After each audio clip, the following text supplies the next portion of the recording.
Hello guys, नमस्कार। मैं राजीव कुमार स्वामी एक बार फिर हाजिर हूँ इस वीडियो में। और इस वीडियो में आज अपन पढ़ेंगे मानव व्यवसायों के बारे में कि मानव जो है उसके कितने व्यवसाय हैं।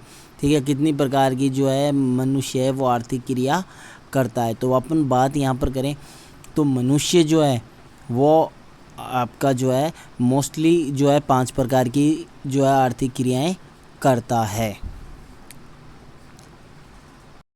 तो मनुष्य 5 प्रकार की जो क्रिया है वो करता है।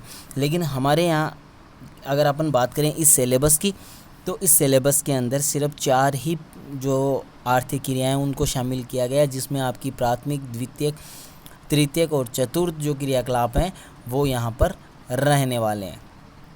तो अपन सबसे पहले बात करेंगे प्राथमिक क्रियाओं की, और ये हमारा जो चैप्टर है प्राथमिक क्रिया। तो इसमें अपन देखते हैं कि मानव के वे क्रियाकलाप जिससे आय प्राप्त होती है वो मनुष्य की आर्थिक क्रिया उनको कहा जाता है। यानी ऐसे कार्य या ऐसे क्रियाकलाप जो जिससे मनुष्य को क्या है आय की प्राप्ति होती है या धन की प्राप्ति होती है वो क्या कहलाते हैं, आर्थिक क्रिया कहलाते हैं। आर्थिक क्रियाओं की अगर अपन बात करें तो इन आर्थिक क्रियाओं को मुख्यतः 4 भागों में विभाजित किया गया है। अब 4 भाग कौन कौन से हैं? तो आपकी प्राथमिक रहेगी, द्वितीयक रहेगी, तृतीयक रहेगी और चतुर्थ क्रियाकलाप रहेंगी। वैसे पंचम व्यवसाय भी हैं, लेकिन हमारे जो अध्याय है या हमारे जो पाठ्यक्रम है, इस पाठ्यक्रम में केवल और केवल 4 ही प्राथमिक जो क्रियाएं हैं उनको शामिल किया गया है। पंचम व्यवसाय को जो है वो शामिल नहीं किया गया है। तो आज अपन इस चैप्टर के अंदर प्राथमिक क्रियाएं पढ़ेंगे। ठीक है, तो प्राथमिक क्रियाओं के बारे में हम विस्तारपूर्वक अध्ययन करेंगे। वीडियो को बिना स्किप करते हुए लगातार देखते रहिए ताकि आपको जो है सारी जानकारी इसके बारे में उपलब्ध हो सके। तो प्राथमिक क्रिया क्या होती हैं? प्रत्यक्ष रूप से जो है पर्यावरण पर निर्भर करती हैं। ठीक है, तो प्राथमिक क्रियाएं क्या होंगी? इनका जो संबंध है वो सीधा किससे होता है? प्राथमिक क्रियाओं का संबंध है वो सीधा पर्यावरण से होता है, यानी प्रकृति से जो है इनका सीधा संबंध होता है। क्यों होता है? क्योंकि ये पृथ्वी के संसाधनों जैसे भूमि, जल, वनस्पति, भवन निर्माण सामग्री, खनिजों के उपयोग के विषय में बतलाती हैं। ठीक है, तो ये इन सभी के बारे में जो है विस्तारपूर्वक बताती हैं। और इसके अंतर्गत जो आने वाले जो क्रियाएँ हैं वो आखेट है। ठीक है, जो आपको पता है कि सीधा प्रकृति से जुड़ा हुआ है। भोजन संग्रहण है, ये भी प्रकृति से जुड़ा हुआ है। पशुचारण है, ये भी इससे ही जुड़ा हुआ है। मछली पकड़ना, वनों से लकड़ी काटना, कृषि करना, खनन करना, तो आदि इसके अंदर जो है आपके सम्मिलित हैं।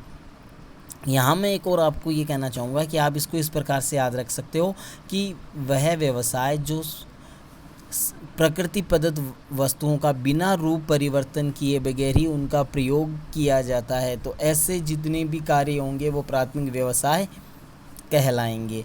जैसे मान लो एक एग्जाम्पल है भाई, जैसे जंगलों से फल प्राप्त हुआ, उस फल को वैसा का वैसा खा लिया जाता है। या तो खाना, अगर फल को खाया गया तो क्या हो गया? फल का उपयोग हो गया। अब आप बताइए कि वो जो फल जो खाया गया है या जो वो फल प्राप्त हुआ था उसमें हमने किसी भी प्रकार का कोई परिवर्तन किया क्या? नहीं किया। वो जैसा था वैसा का वैसा हमने उसका उपयोग किया। ठीक है, तो आप ऐसे भी याद रख सकते हो, जो जो चीज़ें हमें प्रकृति से प्राप्त होती हैं उसको अपन जो है रूप परिवर्तन किए बगैर उसको वैसे का वैसा इस्तेमाल करना ही क्या कहलाता है? आपका प्राथमिक व्यवसाय कहलाता है। इसके बाद में आपका जो है मछली पकड़ने एवं कृषि करने का कार्य क्रमशः तटीय एवं मैदानी भागों के जो निवासी है वो क्यों करते हैं? ठीक है, तो मछली पकड़ना और कृषि करना जो है वो तटीय और मैदानी भागों में ही क्यों करते हैं? तो इसके लिए मैं आपको बताऊं कि तटीय भागों में जो है समुद्री भाग होते हैं, समुद्री भागों में जो है मछलियां पाई जाती हैं, तो इस व्यवसाय के लिए तटीय जो क्षेत्र होते हैं वो अनुकूल होते हैं। यानी प्राकृतिक दशाएं हैं वो मत्स्य व्यवसाय के लिए अनुकूल होती है। वहीं अगर अपन कृषि की बात करें तो कृषि जो है मैदानी भागों में इसलिए होती है क्योंकि मैदानी भागों में जो है उपजाऊ मिट्टी है वो पाई जाती है। ठीक है, साथ ही साथ जो यहाँ पर जो नदियाँ बहती हैं तो उनसे सिंचाई के लिए जो है जल भी प्राप्त हो जाता है। इसलिए अन्य की तुलना में मैदानी भागों में कृषि जो है वो विशेषकर अधिक लाभकारी सिद्ध होती है। वे कौन से भौतिक एवं सामाजिक कारक हैं जो विभिन्न प्रदेशों में प्राथमिक क्रियाओं के प्रकारों को निर्धारित करते हैं? तो यहाँ पर अगर कारकों के बारे में पूछा है तो पहले भौतिक कारक है, दूसरा सामाजिक कारक है।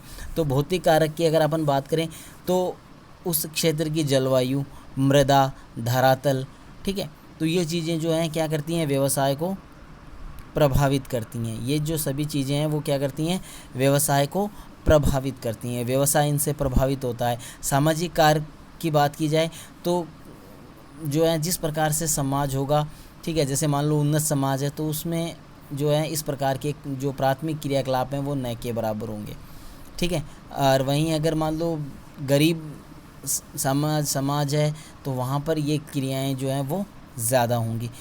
तो इस प्रकार से जो ये क्रियाएं हैं वो इन सबको प्रभावित करती हैं। क्या आप जानते हैं कि प्राथमिक क्रियाकलाप करने वाले लोगों को उनके कार्य क्षेत्र घर से बाहर होने के कारण लाल कॉलर श्रमिक कहा जाता है। तो ये आपको याद रखना है कि जो प्राथमिक व्यवसाय में काम करने वाले जो लोग होते हैं उन लोगों को क्या कहा जाता है, रेड कॉलर श्रमिक कहा जाता है या लाल कॉलर श्रमिक कहा जाता है। ये आपको याद रखना है। अब अपन यहाँ देखते हैं, पहला जो सबसे पहले पॉइंट आता है तो इसके अंदर सबसे पहला पॉइंट आएगा आपका है क्या है, आखेट एवं भोजन संग्रहण। तो आखेट और भोजन संग्रहण क्या है, मानव सभ्यता के प्रारंभिक युग में आदिमकालीन मानव अपने जीवन निर्वाह के लिए अपने समीप के वातावरण पर निर्भर था। यानी अपन बात करें जब से मानव सभ्यता की उत्पत्ति हुई है, उस मानव सभ्यता की उत्पत्ति से लेकर आरंभिक युग में जो था मानव जो था वो अपने जीवन निर्वाह के लिए, नहीं अपना जीवन चलाने के लिए वो पूरी तरीके से वातावरण के ऊपर निर्भर करता था। उसका जीवन निर्वाह दो कार्यों पर होता था, तो वो दो प्रकार के कार्य करता था जिसकी वजह से उसका जीवन निर्वाह है वो हो जाता था। पहला है कै प्रदे, तो पहला कै में क्या है, पशुओं का आखेट कर, और दूसरा ख जो है वो अपने समीप के जंगल से खाने योग्य जंगली पौधे एवं कंदमूल फल को एकत्रित करके करता था।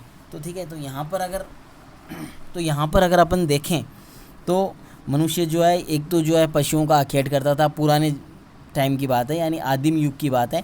तो आदिम युग में मनुष्य या तो जानवरों का जो था क्या करता था, आखेट करता था, और दूसरा आखेट से भोजन प्राप्त करता था, और दूसरा भोजन प्राप्त करने की विधियाँ थी कि अपने आसपास के वातावरण में जो जंगल में जो है खाने योग्य जो भी जंगली पौधे होते थे, कंदमूल फल होते थे, उनको एकत्रित करके अपनी जो जीवन निर्वाह है उसको बनाए रखता था।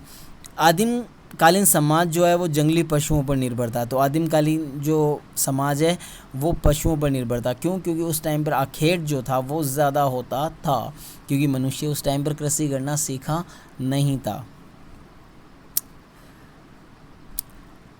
अति शीत और अधिक गर्म प्रदेशों में रहने वाले लोग जो थे वो आखेट द्वारा जीवन यापन करते थे। तो बहुत ही गर्म देशों में या बहुत ही शीत प्रदेशों में रहने वाले जो लोग थे वो लोग क्या करते थे, पूरी तरीके से आखेट के ऊपर निर्भर करते थे। ठीक है, उनका जीवन यापन है वो आखेट पर ही निर्भर होता था। क्योंकि अगर अपन बात करें कि जलवायु की कठोरता के कारण जो पेड़ जो वनस्पति है वो उस वनस्पति पर प्रतिकूल प्रभाव पड़ता है, और उसकी वजह से क्या होता है कि जो खाने योग्य जो वस्तुएं हैं वो जंगलों से कम प्राप्त होती हैं। तो इस वजह से इन दोनों ही क्षेत्रों में मनुष्य को क्या करना पड़ता था, आखेट करना पड़ता था। तकनीकी विकास के कारण जो है यद्यपि जो मत्स्य संग्रहण है उसका आधुनिकीकरण से जो है युक्त हो गया है। ठीक है, तो अगर अपन बात करें जैसे जैसे तकनीकी का विकास हुआ, तो तकनीकी का विकास होने की वजह से क्या हुआ कि जो मत्स्य संग्रहण है वो आज आधुनिकीकरण हो गया, उसका आधुनिकीकरण हो गया है। ठीक है, तथा तटवर्ती क्षेत्रों में रहने वाले लोग अब भी मछली पकड़ने का कार्य करते हैं, और जो तटवर्ती क्षेत्रों में जो लोग रहते हैं वो आज भी क्या करते हैं, तो वो आज भी मछली पकड़ने का कार्य करते हैं। ठीक है, इसके अलावा जो अवैध शिकार है इसके कारण कई जो प्रजातियां जो हैं या जातियां जो हैं वो विलुप्त हो चुकी हैं या संकटग्रस्त हैं, यानी जो है विलुप्त होने की कगार पर खड़ी हैं। प्राचीन काल में आखेट पत्थर या लकड़ी के बने औजारों एवं तीर इत्यादि का प्रयोग करते थे, जिससे मारे जाने वाले पशुओं की संख्या सीमित रहती थी। भारत में शिकार पर क्यों प्रतिबंध लगाया गया? तो उस समय जो आदि मानव अपना जो शिकार करता था वो लकड़ी और पत्थर से बने हुए औजारों से करता था। अब इसमें क्या था कि इसमें जो पशुओं की जो मरने की संख्या थी वो सीमित थी, क्योंकि इससे ज़्यादा पशु नहीं मरते थे, ठीक है। लेकिन आज की अगर अपन बात करें आधुनिक समय की, तो अब जो शिकार है वो गोली या बंदूक के माध्यम से होता है। तो बंदूक की वजह से जो पशुओं की जो संख्या है वो अब सीमित नहीं रही है, ठीक है, वो ज़्यादा हो गई। और भारत में प्रतिबंध क्यों लगाया, क्योंकि भारत में प्रतिबंध क्यों लगाया गया, क्योंकि भारत में जो है वन्य जीव अधिनियम जो है वो बनाया गया और उसके तहत जो है शिकार करना अवैध घोषित कर दिया गया। क्योंकि आज बहुत सी प्रजातियां हैं वो या तो विलुप्त हो चुकी हैं या विलुप्त होने की कगार पर खड़ी हैं, और इनको बचाने के लिए भारत में जो है वो क्या कर दिया गया, पूरी तरीके से शिकार को प्रतिबंधित कर दिया गया, या आखेट को पूरी तरह प्रतिबंधित कर दिया गया। आगे हम चलें तो भोजन संग्रहण एवं आखेट जो है वो प्राचीनतम ज्ञान आर्थिक क्रियाएं है, ठीक है। तो ये जो भोजन संग्रहण और आखेट है ये एक प्राचीनतम ज्ञात आर्थिक क्रिया है, ठीक है, जो मतलब प्राचीन समय से चली आ रही है। विश्व के विभिन्न भागों में ये कार्य विभिन्न स्तरों पर विभिन्न रूपों में किया जाता है। यह कठोर कार्य जलवायु दशाओं में किया जाता है। तो ये जो कार्य है उन क्षेत्रों में किया जाएगा जिन क्षेत्रों में जलवायु जो है वो कठोर है, ठीक है, वहाँ या जलवायु जो दशाएं हैं वो काफ़ी ज़्यादा कठोर है। तो उन क्षेत्रों के अंदर आज भी जो है वो ये किया जाता है, यानी आखेट और भोजन संग्रहण किया जाता है। इसमें अधिकतर आदिमकालीन समाज के लोग करते हैं, और आज भी जो आदिमकालीन से यानी वही लोग जो आज भी जो हैं उसी अवस्था में अपना जीवन यापन कर रहे हैं जिस अवस्था में आदि मानव किया करता था। तो ये जो लोग आज भी जो है अस्तित्व में, और यही लोग जो हैं आज भी भोजन संग्रहण और जो आखेट है इनके ऊपर आज भी वर्तमान समय में भी निर्भर करते हैं। ये लोग अपने भोजन, वस्त्र एवं शरण की आवश्यकता की पूर्ति हेतु पशु एवं वनस्पति का संग्रहण करते हैं। तो ये जो लोग हैं आज भी जो हैं भोजन, वस्त्र, ठीक है, या शरण, ये सभी क्रियाओं के लिए ये आज भी वनस्पति और जो पशु हैं उनके ऊपर निर्भर करते हैं। इस कार्य के लिए बहुत कम पूंजी एवं निम्न स्तरीय तकनीकी ज्ञान की आवश्यकता होती है। इसमें भोजन अधिशेष भी नहीं रहता एवं प्रति व्यक्ति उत्पादन भी कम ही होता है। तो ये जो कार्य है, इस कार्य के अंदर ये कार्य जो है बहुत ही कम जो है खर्चीला है, कम खर्चीला है, क्योंकि इसके ऊपर ज़्यादा पैसा खर्च नहीं होता, क्योंकि ज़्यादा पैसे की आवश्यकता है वो नहीं रहती। दूसरा, इसके अंदर जो तकनीकी ज्ञान है वो भी निम्न स्तरीय, इसमें कोई विशेष प्रकार का जो है तकनीकी ज्ञान है वो इस्तेमाल जो है वो नहीं किया जाता। और इसमें जो भोजन है वो अधिशेष नहीं रहता, यानी भोजन जो है वो इतना ही होता है कि लोग जो हैं वो खा लेते हैं। तो इसमें किसी प्रकार का जो भोजन है वो शेष नहीं बचता है। और साथ ही साथ अगर यहाँ पर बात करें तो इसके अंदर जो प्रति व्यक्ति जो उपज है, ठीक है, यानी भोजन में जो प्रति व्यक्ति उपज है वो बहुत ही कम रहती है। भोजन संग्रहण विश्व के 2 भागों में किया जाता है। तो आज भी जो भोजन संग्रहण है वो विश्व के 2 भागों में किया जाता है। पहला जो है आपका है उच्च अक्षांश के क्षेत्र, जिसमें उत्तरी कनाडा, उत्तरी यूरेशिया एवं दक्षिणी चिली आते हैं। और दूसरा आपका है निम्न अक्षांशीय क्षेत्र, जिसमें अमेजन बेसिन, उष्णकटिबंधीय अफ्रीका, ऑस्ट्रेलिया एवं दक्षिण पूर्वी एशिया का आंतरिक प्रदेश आता है। तो ये जो पॉइंट आपके लिए हैं ये काफ़ी ज़्यादा महत्वपूर्ण है, तो काफ़ी ज़्यादा महत्वपूर्ण है। तो इसको आपको क्या करना है, याद करना है, इसको याद रखना है, ठीक है, कि आज जो भोजन संग्रहण है वो कहाँ विश्व में आज कहाँ किया जाता है, तो उच्च अक्षांशीय और निम्न अक्षांशीय क्षेत्रों में। उच्च अक्षांशों में आपका उत्तरी कनाडा, उत्तरी यूरेशिया और दक्षिणी चिली आएगा। और मध्य अक्षांशों के अंदर जो है आपका निम्न अक्षांशों में, मध्य अक्षांश नहीं है यहाँ पर, निम्न अक्षांशों में जो है अमेजन बेसिन है, उष्णकटिबंधीय अफ्रीका है, ऑस्ट्रेलिया एवं दक्षिण पूर्वी एशिया के आंतरिक भाग हैं। इनमें आज भी ये कार्य किया जाता है।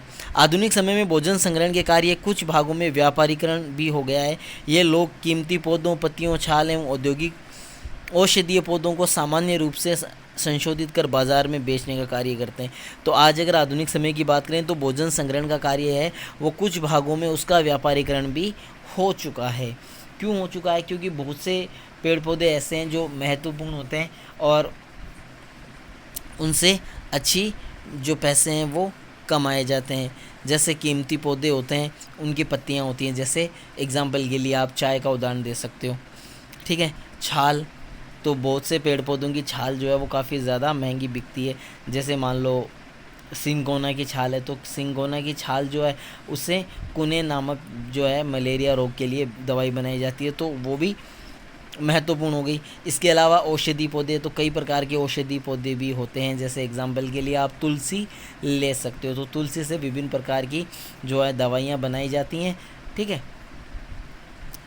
तो इस प्रकार से जो है इनको संशोधित करते हैं या उनको मतलब प्राप्त करते हैं और फिर उनको उनकी जो अच्छी क्वालिटी होती है उसको बाज़ार में बेच दिया जाता है और जिससे आय ज़्यादा होती है। पौधों के विभिन्न भागों का उपयोग करते हैं। उदाहरण के तौर पर छाल का उपयोग कुनेन बनाने के लिए जो है छाल का जो वृक्षों की छाल होती है उससे कुनेन बनाई जाती है। चमड़ा तैयार करना, कारक तैयार करना। ठीक है। पत्तियों का उपयोग जो है वो पेय पदार्थ, दवाइयाँ, क्रांतिवर्धक वस्तुएं बनाने के लिए। रेशों का उपयोग जो है वो कपड़ा बनाने के लिए, दृढ़ फलों का भोजन एवं तेल के लिए, एवं पेड़ के तनों का उपयोग रबड़, बाल्टा, गोंद व राल आदि बनाने के लिए करते हैं। ठीक है। तो इस वजह से जो है इसकी कीमत जो है वो बढ़ जाती है। क्या आप जानते हैं च्युइंगम को चूसने के बाद शेष बचे भाग को क्या कहते हैं? क्या तुम जानते हो कि इसे चिक्कल कहते हैं और ये जेपोटा वृक्ष के दूध से बनता है। ठीक है। तो आप यहाँ देखा होगा कि आप लोग जो है च्युइंगम खाते हो और च्युइंगम खाने के बाद जो आपके पास शेष भाग बचता है उसे क्या कहते हैं? तो उसे चिक्कल कहते हैं। और च्युइंगम जो है वो किससे बनता है? जेपोटा वृक्ष जो है उसके दूध से ये बनता है। याद रखना है इसको, ये भी क्वेश्चन जो है वो आ सकता है। अब यहाँ पर देखिए, आप जो है आपके सामने जो है मैप दिया गया है जिसके अंदर जो है विश्व के प्रमुख जो आपके भोजन और आखेट जो संग्रहण क्षेत्र हैं वो दिए हुए हैं। तो यहाँ पर आखेट और भोजन संग्रहण क्षेत्र में आप देख सकते हो। देखिए आपको ऊपर वाला जो हिस्सा है ये दिखाई दे रहा है। ठीक है। ऊपर वाला हिस्सा जो आपको है वो दिखाई दे रहा है। ठीक है। जिसके अंदर देखिए ये वाला आप देख सकते हो, ये आपका हो गया उत्तरी कनाडा। ठीक है। उत्तरी कनाडा हो गया, ये उत्तरी यूरेशिया हो गया। ठीक है। ये यहाँ पर आपका दक्षिणी चिली के आसपास का क्षेत्र हो गया। ये उष्णकटिबंधीय अफ्रीका हो गया। ये वाला जो भाग जो है ये दक्षिण पूर्वी क्या हो गया? पूर्वी और दक्षिण पूर्वी एशिया भाग हो गया। तो इन सभी भागों पर आज भी इस प्रकार के कार्य हैं वो किए जाते हैं। विश्व स्तर पर भोजन संग्रहण का अधिक महत्व नहीं है। इन क्रियाओं के द्वारा प्राप्त उत्पादन विश्व बाजार में प्रतिस्पर्धा नहीं कर सकते हैं। तो अगर अपन बात करें तो आज जो विश्व है उसमें जो भोजन संग्रहण जो है उसका अधिक महत्व नहीं रहा है, क्योंकि आज जो है उच्च तकनीकी की सहायता से जो है क्या किया जा रहा है, भोजन संग्रहण के प्रोडक्ट जो है वो तैयार किए जा रहे हैं। जैसे आप देखते होंगे कि बहुत से जो फूड पैकेट जो हैं वो आते हैं, जैसे मान लो मैगी है, ठीक है, बिस्किट वगैरह हैं, ठीक है। तो और भी कई ऐसी जो चीज़ें हैं वो जो है उपलब्ध हैं और विश्व बाज़ार में इसकी कोई प्रतिस्पर्धा भी नहीं होती। कई प्रकार की अच्छी किस्म एवं कम दाम वाली कृत्रिम उत्पादों ने उष्णकटिबंधीय वन के भोजन संग्रहण वाले समूह के उत्पाद का स्थान ले लिया है। तो ये पूरी तरीके से जो है आपका ख़त्म हो चुका है। ठीक है। क्यों? क्योंकि यहाँ पर जो है कृत्रिम तरीके से प्राप्त जो वस्तुएं हैं वो उपयोग में आने लग गई हैं, जिसकी वजह से इनका महत्व है वो घट चुका है। अब नेक्स्ट अपन बात करते हैं पशुचारण। पशुचारण की अगर अपन बात करें तो आखेट पर निर्भर रहने वाले समूह ने जब ये महसूस किया कि केवल आखेट से जीवन का भरण पोषण नहीं किया जा सकता, तो मानव के दिमाग में जो उस टाइम पर जब वो आखेट करता था तो उसके दिमाग में ये चीज़ आई होगी कि जिस प्रकार से चल रहा है तो उस प्रकार से केवल आखेट जो है वो संभव नहीं है। और इसी की वजह से ये जब महसूस किया तो उसके बाद में मनुष्य ने जो है पशुपालन करना शुरू कर दिया या पशुपालन व्यवसाय के बारे में सोचा। विभिन्न जलवायु दशाओं में रहने वाले लोग उन क्षेत्रों में पाए जाने वाले पशुओं का चयन करके पालतू बनाया। तो वहाँ जो विभिन्न प्रकार के जलवायु क्षेत्रों में रहने वाले जो लोग थे, उन्होंने पशुओं का चयन किया और चयन के आधार पर पशुओं को क्या बनाया, पालतू बनाया। भौगोलिक कारकों एवं तकनीकी विकास के आधार पर वर्तमान समय में पशुपालन व्यवसाय निर्वहन अथवा व्यापारिक स्तर पर किया जाता है। तो अगर अपन बात करें तो भौगोलिक कारकों एवं तकनीकी विकास जब जैसे ही हुआ, उसकी वजह से जो वर्तमान समय में जो पशुपालन व्यवसाय है वो निर्वाह अथवा व्यापारिक रूप दोनों स्तरों में किया जाने लगा है। ठीक है, आप देखते हैं कि आजकल जो है वो पशु व्यवसाय है वो क्या होता है, व्यावसायिक भी होता है, यानी व्यापारिक भी होता है। तो ये कैसे संभव हुआ, तो ये संभव हुआ आपका किसकी वजह से, तकनीकी विकास की वजह से। तो अब यहाँ पर अपन देखते हैं तो पशुचारण जो है उसको दो भागों में बांटा गया है। पहला आपका रहेगा चलवासी पशुचारण। तो चलवासी पशुचारण क्या होता है, तो चलवासी पशुचारण की अगर अपन बात करें तो चलवासी पशुचारण है वो क्या होता है।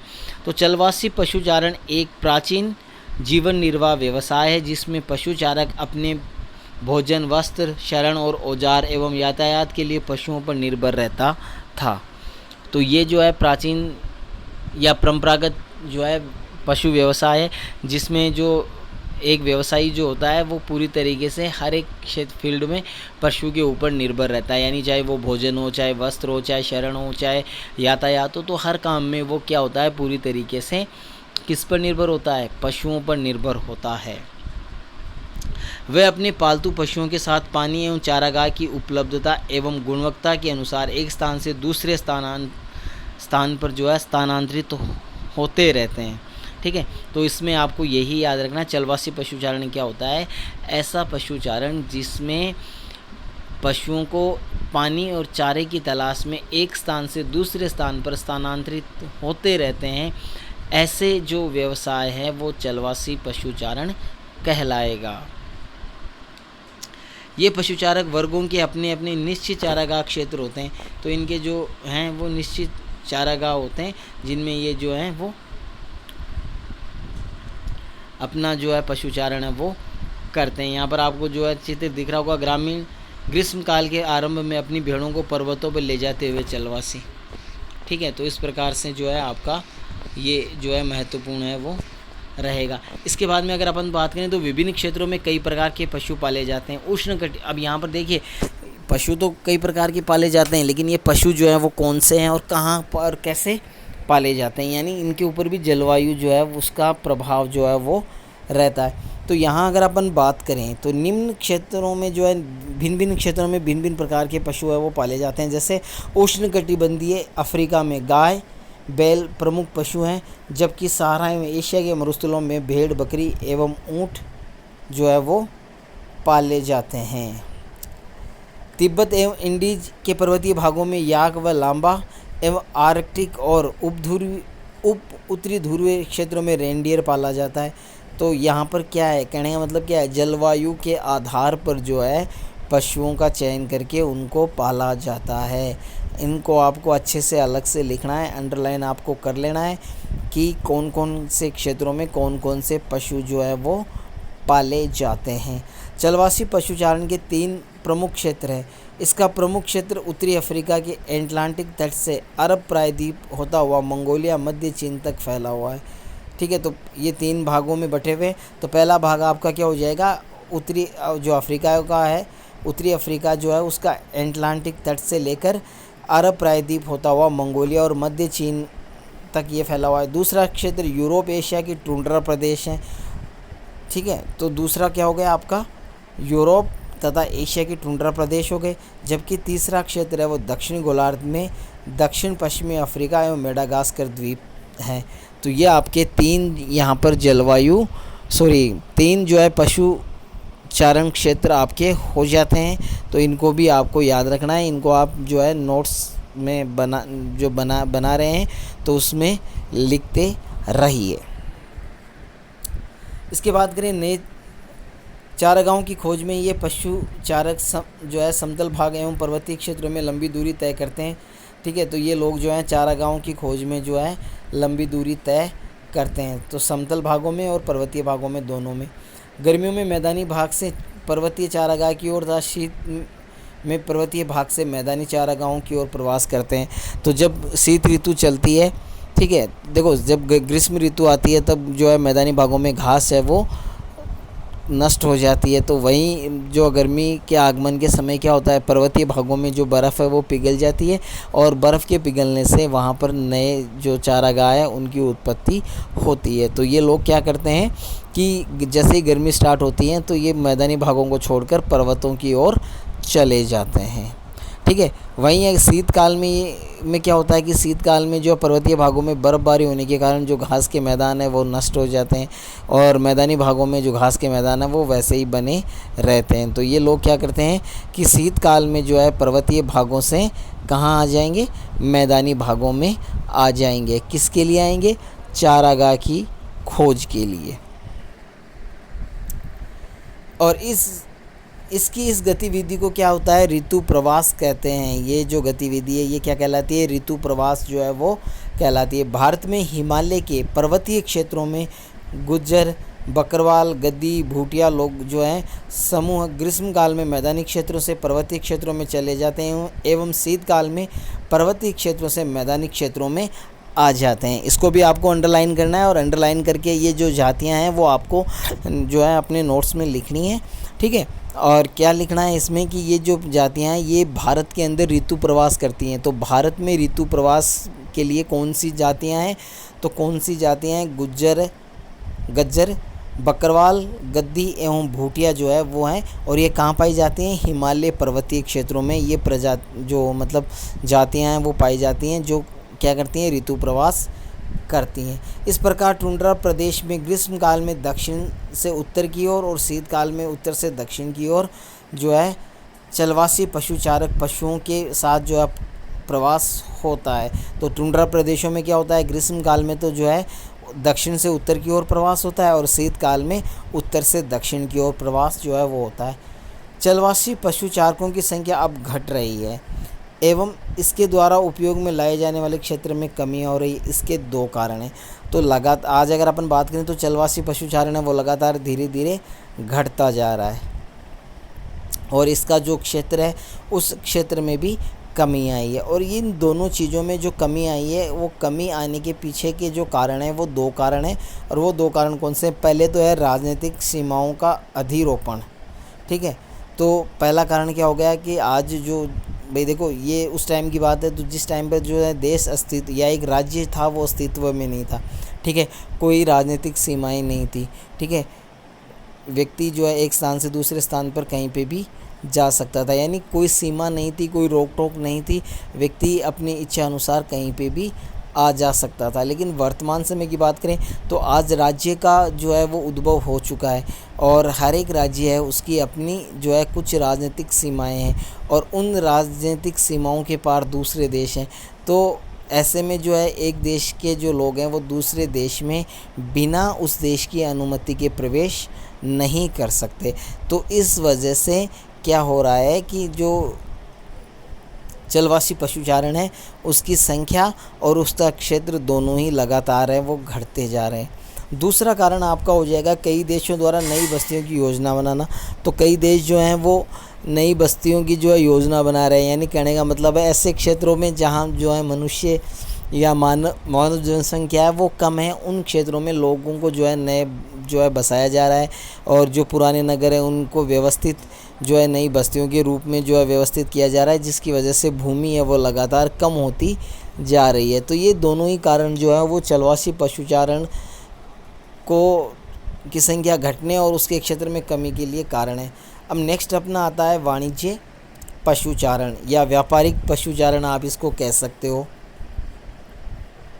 ठीक है। ये आप पशुचारण और पशुपालन एक ही बात है ना, तो यहाँ पर कंफ्यूज नहीं होना आ रहा है ना समझ में कि आप चाहे इसको वाणिज्य पशुधन पालन बोल सकते हैं या वाणिज्य पशुचारण बोल सकते हैं, दोनों ही एक ही हैं, ठीक है, कोई दिक्कत। हाँ, तो इस प्रकार से ये दोनों एक ही शब्द हैं, तो आप जो है जो भी चाहें आप उस शब्द का प्रयोग है वो कर सकते हो। तो चलवासी पशुचारण की अपेक्षा वाणिज्य पशुचारण जो होता है वो अधिक व्यवस्थित एवं पूंजी प्रधान होता है।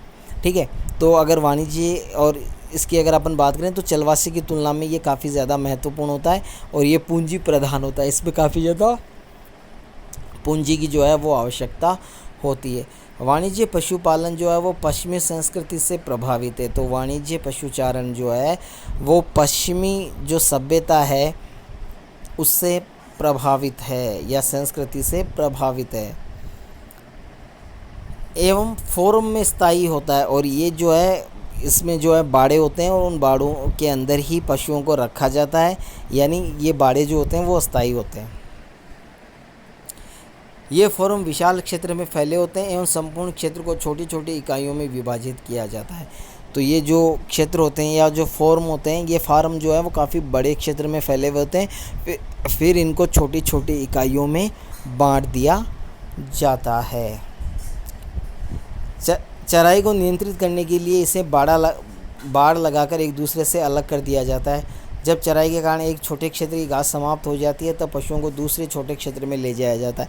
तो ये जो फार्म होते हैं ना, इनको छोटे छोटे बाड़ों में जो है बांट दिया जाता है और वहाँ पर जो है घास होते हैं और चराई जो है वो नियंत्रित होती है। तो इसमें क्या होता है कि जैसे मान लो एक फार्म को जो है विभिन्न भागों में या विभिन्न इकाइयों में बांट दिया गया तार बाड़ करके, और फिर जो पशुओं को एक बाड़े के अंदर डाल दिया जाता है और जब तक उस बाड़े की घास ख़त्म नहीं हो तब तक पशुओं को वहाँ रखा जाता है। जैसे ही घास ख़त्म हो तो वहाँ से दूसरे में और फिर दूसरे में से तीसरे में चौथे में, तो इस प्रकार से जो रोटेशन है वो चलता रहता है, जिसकी वजह से जो पहला जो बाड़ा था उसमें फिर से घास आ जाती है। तो इस प्रकार से ये जो रोटेशन है वो इन में चलता रहता है। वाणिज्य पशुपालन जो है वो पशुओं की संख्या भी चारागाह की वहन क्षमता के अनुसार रखी जाती है। अब यहाँ पर देखो वाणिज्य पशुचारण में क्या होता है, जो पशुओं की संख्या होती है ना वो जो बाड़े होते हैं ना उन बाड़ों के अनुसार ही होती है। यानी कहने का मतलब क्या है भाई, जितना बड़ा बाड़ा होगा और उसमें ये है कि इसमें कितने पशु रखे जा सकते हैं। जैसे मान लो 5 पशु रखे जा सकते हैं या 4 रखे जा सकते हैं या 10 रखे जा सकते हैं। तो जितनी उसकी क्षमता होगी उसी के अनुसार पशुओं की संख्या है वो इसमें रखी जाएगी। यह एक विशिष्ट गतिविधि है जिसमें केवल एक ही प्रकार के पशु पाले जाते हैं।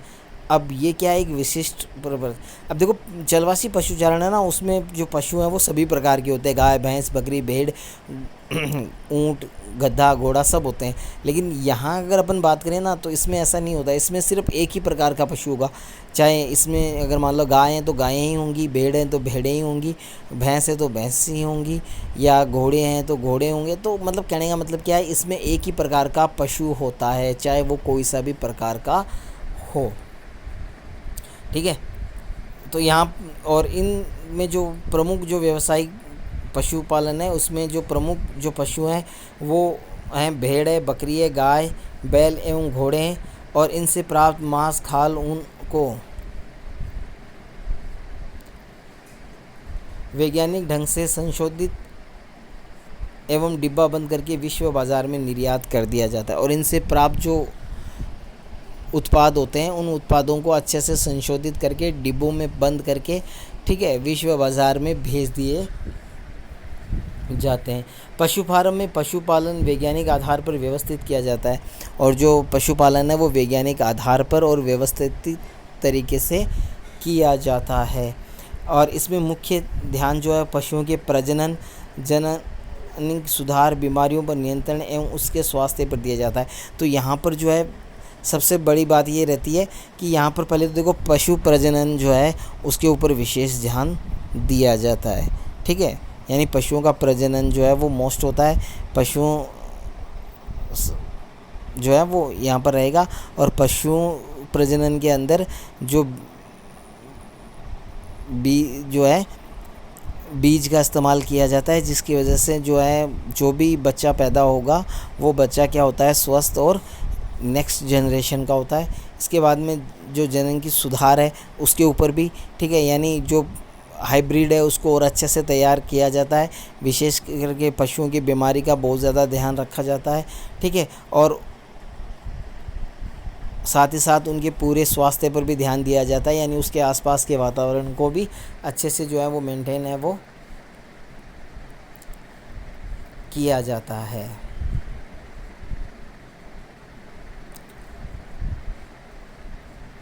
अब यहाँ पर देखें तो वाणिज्य जो पशु पालन है उसमें कौन से देशों में सबसे ज़्यादा है वो किया जाता है, तो न्यूजीलैंड, ऑस्ट्रेलिया, अर्जेंटीना, यूरुग्वे एवं संयुक्त राज्य अमेरिका में वाणिज्य पशु पालन जो है वो काफ़ी ज़्यादा किया जाता है या एक बड़े स्तर पर है वो किया जाता है। इस वीडियो में बस इतना ही। नेक्स्ट वीडियो में अपन चर्चा करेंगे कृषि के ऊपर। तब तक के लिए नमस्कार, धन्यवाद।